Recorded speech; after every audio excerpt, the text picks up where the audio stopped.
that Daniel Nahman recommended to us.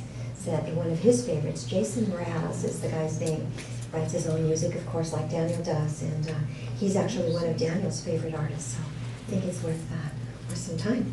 So this entire Sunday we're spending talking about flying monkeys swooping in. And I find it interesting that as this day is getting started, we've had a few flying monkeys swoop in unexpectedly as we're trying to kind of get things orchestrated and arranged to run smoothly. So isn't that the way life is? We never really know what to expect. And I love the lyrics in Jason's song. He says, we worry a lot about things that will never happen. Isn't that the truth? And you know, those invisible flying monkeys that get our attention, that are all about the monkey mind. And so I also like the lyric where he says, I can't walk through life facing backwards, waiting, you know, watching for all the flying monkeys to come at me. I love that idea. So that's kind of what we're going to talk about today.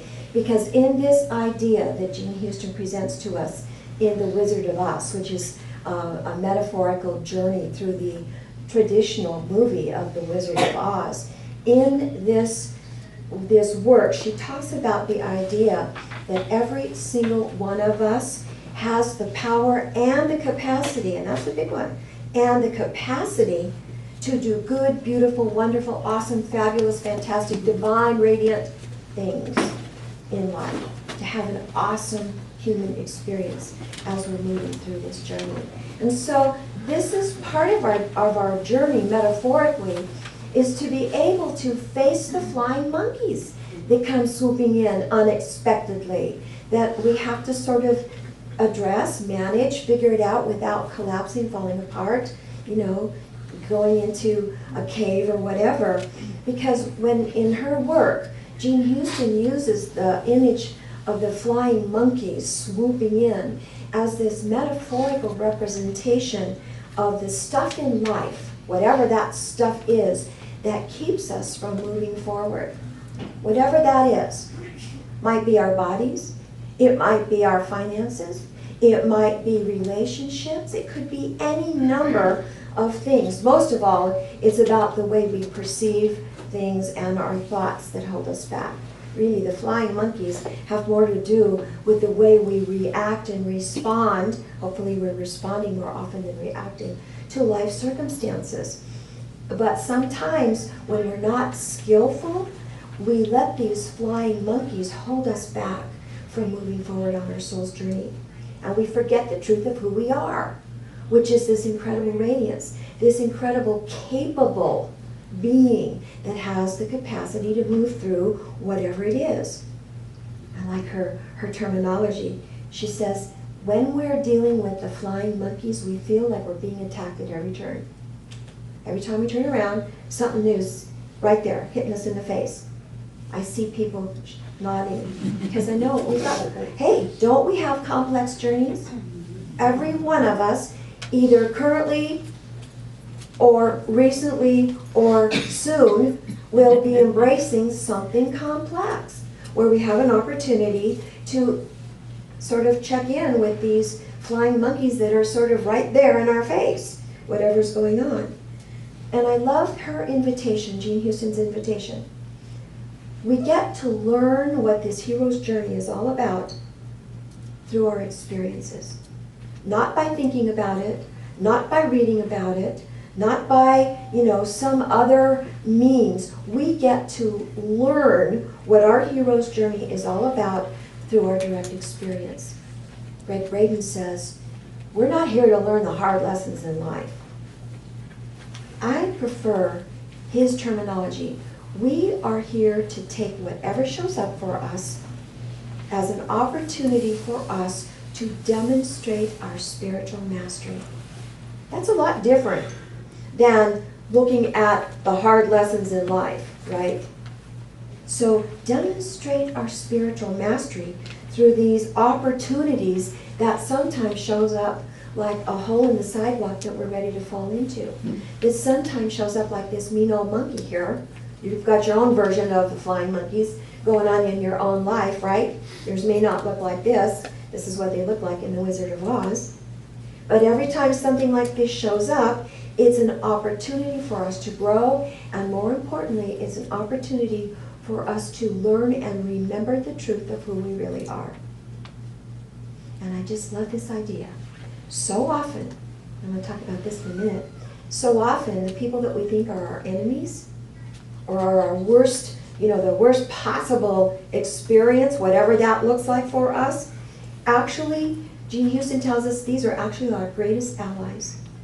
Because whatever that is, that flying monkey thing in your life, whether it's a relationship that doesn't work well, whether it's your health that you've got to work with, whatever it is, in some way or other, these things actually push us or prod us into places that we never wanted to go in the first place. They push us into those places so that we can evolve, so that we can remember the truth of our being, so that we can sort of put it into context and remember the big picture, that it's not all just that thing.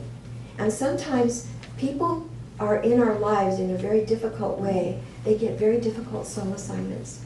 So these people that are always the burr under your saddle, or this experience, if you're in 12-step recovery program like I am, maybe your enemy is your addiction.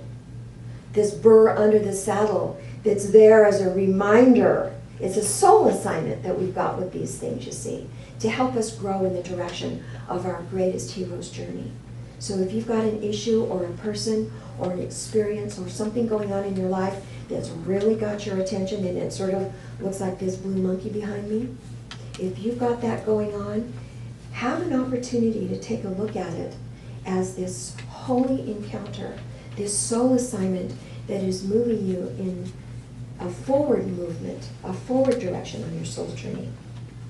And I love this. She says, things like that, these flying monkeys, they get in the way, but they're not traps. They're not traps, because making the journey through whatever this thing is, making the journey through the addiction or the alcoholism, making the journey through the difficult divorce, making the journey through the difficult bankruptcy, making the journey through the difficult health challenge, whatever that is. And I love this terminology, awakens spirit in the body on earth. It's about that. It's about finding the truth of who we are through these experiences, so that we can use everything and everybody as a means to wake up to the truth of who we are and to follow our greatest, holiest, highest calling, to embrace our humanity, really, as we're expressing this great divinity. It's pretty tricky, though, because the Buddhists say there is a fundamental anxiety that we all have just because we're human beings. There's this anxiety that we have. And I think that's probably kind of true. Eckhart Tolle puts it a different way. He calls it the anxiety gap. See, we all respond to those things in life that are about fear, that are real, the thing that threatens life. But there aren't that many of those things. But we've all got those protective mechanisms built into our human walk in the world that keep us safe, that tell us, gotta eat, gotta sleep, gotta do whatever, don't step out in front of that car. Those kinds of human fears, so to speak, that keep us safe. But Eckhart Tolle tells us that most of us are stuck in the anxiety gap, where we have all these psychological fears about something that might happen. And that's what these winged monkeys are all about. That's what these winged monkeys are all about. And most of them, by the way, are invisible. We don't even recognize them. They're there, but we're not fully embracing the experience. And these things hold power over us, whatever they are.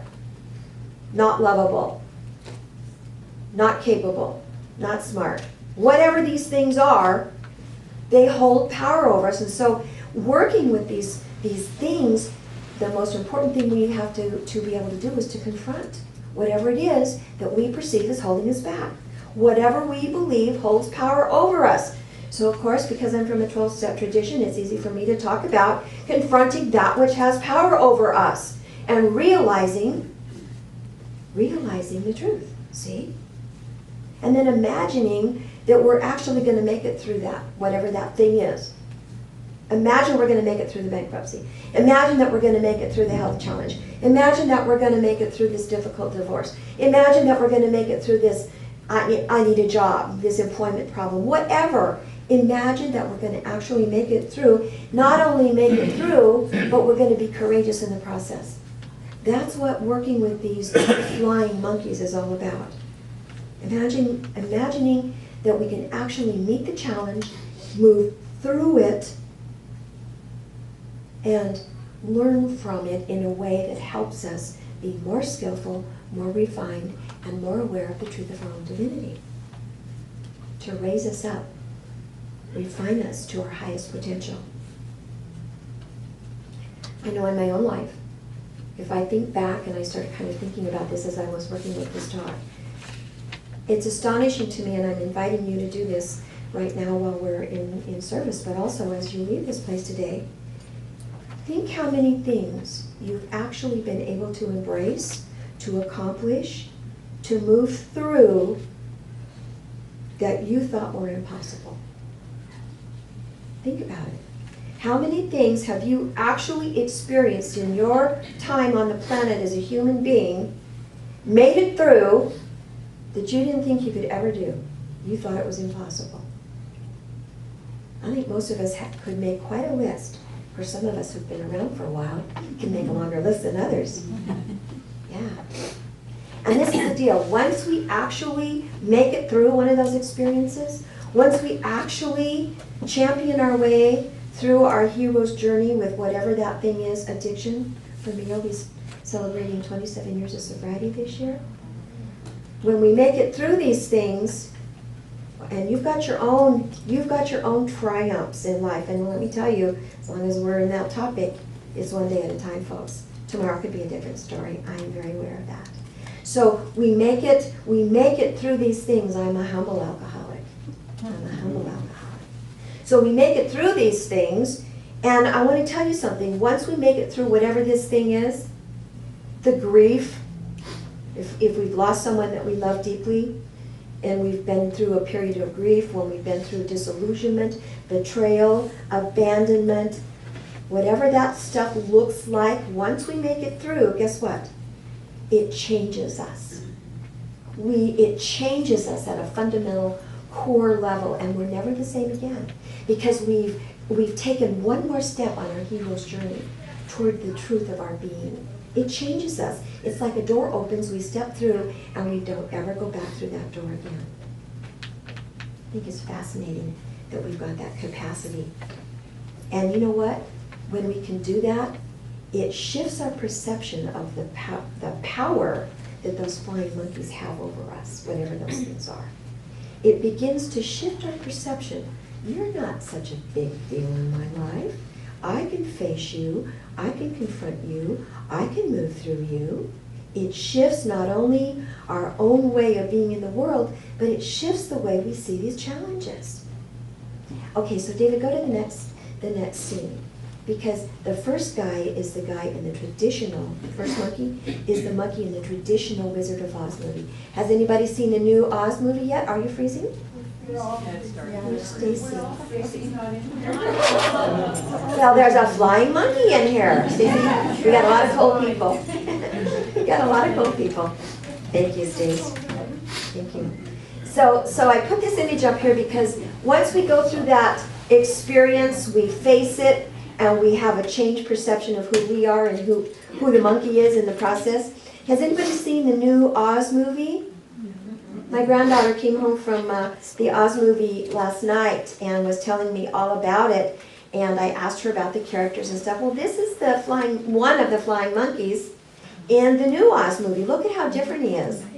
He's a friend. We didn't get it there yet. Oh, he's a friend. He's friendly. Look at his eyes. Look at his face. You don't like flying monkeys? You don't like monkeys? Well, there you go. You've got a lot of work to do there, Holly. So the truth is, in the Oz movie, the new Oz movie, there are really mean flying baboons, just like we've all got those in our lives, right? But there's also this one that we've made friends with that is completely different nature. That's our invitation. Look it straight in the eye and make friends with it. You don't have power over me anymore. That guy's way different than that first mean guy with those pointy wings and stuff, you see. It's natural for us to be afraid of certain things. And we all have the capacity to move through whatever that thing is so that we don't have to be petrified and held back and put a big boundary around ourselves because we're terrified of the flying mean baboons that show up, most of which are invisible, you see. We gotta know the fear that we've got, whatever that thing is, face it, and turn whatever that is, transform it, turn it into, you know, an ally, so to speak. Stick with it. Even when the ground is shaky, we gotta stick with it and continue to move forward. So, how do we do this? I'm gonna give you 3 quick ways or 4 quick ways how to do this. Because there are practical ways to deal with these flying monkey circumstances that show up in your life. 1, you gotta stay open to what's happening. So this morning, as we were all in chaos, trying to figure out how to handle our difficult situation that showed up, and I had to leave the platform and manage that. Stay open to what's happening. Just be present with it. Don't panic. Address it. Face it. Be open to it. Know you've got the capacity to figure it out. Stay open to whatever's going on. Don't walk backwards and be worried about what might happen. Stay open to the isness of what is presenting itself. Drop the story. I gotta tell you, I was creating all kinds of stories as I was leaving this platform going, oh my God, none of which came true. All of it was stuff that, you know, didn't happen or you know, wasn't gonna happen. Slow down. When I came back to my chair to do the meditation, my heart was racing. I've been running around, I've been problem solving, and my heart was like racing, and I'm going, wow, I gotta do a meditation. Slow down, get fully present, stop struggling with whatever that thing is, be present. In the lyrics of Daniel's friend's song, living in the moment. When we are right present in the moment, we can deal with these things in a much better way. Use whatever that difficulty is to connect with each other. I'm using that difficulty that we experienced this morning, Stacy and I, that we troubleshoot. I'm including you. I'm telling you, you know what? Sometimes stuff happens. This is a demonstration of how, you know, what do you do? Okay, you do what you do. You go handle it, you come back, you make it part of your journey, and you move on. You don't, you know, try to hide it. You don't try to make it a big deal. You just do it. You connect with others through this experience. You know, if we're not willing to reach out to each other for support, we're missing a huge piece. We're missing a huge piece. And then see everything as an opportunity to grow. See everything as a way to triumph and to be a hero in the experience. And I love Jean Houston today when you come to the workshop. She has a statement in there that I wrote down. I love it. She says, we leave our littleness behind.